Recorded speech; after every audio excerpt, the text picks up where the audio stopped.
पाठ नंबर 8 उड़ान। इसके कवि हैं चंद्रसेन विराट। चंद्रसेन विराट जी ने ये जो गजल लिखी है, इस गजल में मनुष्य के सर्वगुण और उसके व्यक्तिमत्व का विकास कैसा होता है इसके बारे में यहाँ पर हमें दिया है। आइए देखते हैं इसका स्वाध्याय। पाठ के आंगन में सूचना के अनुसार कृति पूर्ण कीजिए। पहला है सही विकल्प चुनकर वाक्य पूर्ण कीजिए। एक है परों में शक्ति हो तो, और हमें 3 पर्याय दिए हैं। एक है उपलब्ध नभ को नापना है, 2 उपलब्ध जल को नापना है, और 3 है भू को नापना है। तो देखो इसका कौन सा पर्याय सही रहेगा? पहला वाला, उपलब्ध नभ को नापना है। परों में शक्ति हो तो उपलब्ध नभ को नापना है। अभी ख देखेंगे। सुलगते आप बहार से, यहाँ पर 3 पर्याय दिए हैं। तपन मांगा नहीं करते, 2 अंगन मांगा नहीं करते, और 3 भूजन नहीं मांगा करते। तो इसमें से पहला पर्याय देखेंगे, दूसरा और तीसरे में से कौन सा सही रहेगा? दूसरा वाला कि सुलगते आप बाहर से अंगन मांगा नहीं करते।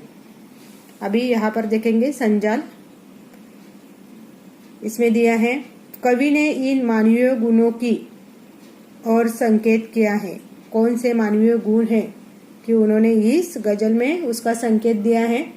तो पहला आएगा आदर, दूसरा आएगा नमन, तीसरा आएगा शक्ति, और चौथा आएगा पश्चाताप। कि ये जो गुण है, ये गुण मानव के व्यक्तिमत्व का विकास करते हैं। आइए देखते हैं। निम्नलिखित काव्य पंक्तियों का सरल भावार्थ लिखिए। ये जो पंक्तियां दिए हैं उसका सरल भावार्थ लिखने का है कि अंधेरे के इलाके में किरण मांगा नहीं करते, जा हो कंटकों का वन सुमन मांगा नहीं करते। जिसे अधिकार आदर का झुका लेता स्वयं मस्तक, नमन स्वयं मिलते हैं, नमन मांगा नहीं करते। इसका भावार्थ मैंने आपको बताया है। ये भावार्थ अपने आप गृहपाठ में वर्कबुक में लिख लीजिए।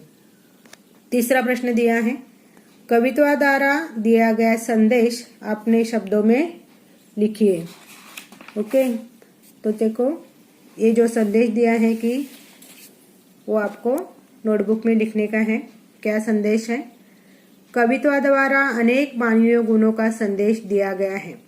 पहला दिया है स्वाभिमान, विनम्रता, हौसला, दूरदृष्टि, अपनी गलती पर पश्चाताप करना आदि गुण किसी भी व्यक्ति के व्यक्तित्व के विकास के लिए आवश्यक है। ये जो गुण बताए हैं ये व्यक्तिमत्व विकास यानी पर्सनैलिटी डेवलप करती है।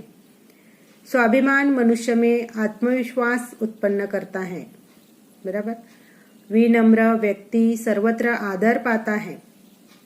हमारा हौसला जितना अधिक होगा हम उतने ही ऊंचे लक्ष्य को प्राप्त कर सकते हैं। दूरदृष्टि हमें हमारे लक्ष्य निर्धारण में सहायता करती है। गलती प्रत्येक इंसान से हो जाती है।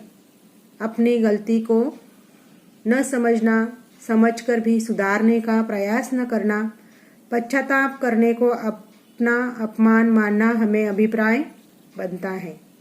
हमें अधिक से अधिक मानवीय गुणों का विकास करने का प्रयास करना चाहिए। ये हमें कविता द्वारा संदेश दिया है, और ये संदेश हमें हमारे पर्सनल लाइफ में भी क्या करना चाहिए? यूज करना चाहिए। इसे ही हम अच्छे इंसान और अच्छा व्यक्तिमत्व विकास करके हमारी लाइफ अच्छे से जी सकते हैं, ऐसा कवि का कहना है। और आगे दिया है कि कविता में उपयुक्त विराम चिन्हों के नाम लिखकर उनका वाक्य में प्रयोग कीजिए। और ये हमें प्रयोग करने का है। देखो पहला दिया है अल्प विराम, तो लिख लो, न हूँ न हाँ चुपचाप बैठ गया। दूसरा चिन्ह दिया है योजक चिन्ह, देखो यहाँ पर कैसा यूज किया है, जो अंडरलाइन किया है वहां पर यूज किया है। राजा रानी दोनों उपवन में सैर कर रहे थे। तीसरा दिया है पूर्ण विराम चिन्ह, देखो पूर्ण विराम का, और आखिर वो शुभ दिन आ पहुंचा। ये विराम चिन्हों का प्रयोग कविता में किया है। ओके, ये अपने सब नोटबुक में ये पार्ट का वर्क आप लिखो, जिसके पास वर्कबुक रहेगा तो वर्कबुक में लिखो। Okay, thank you.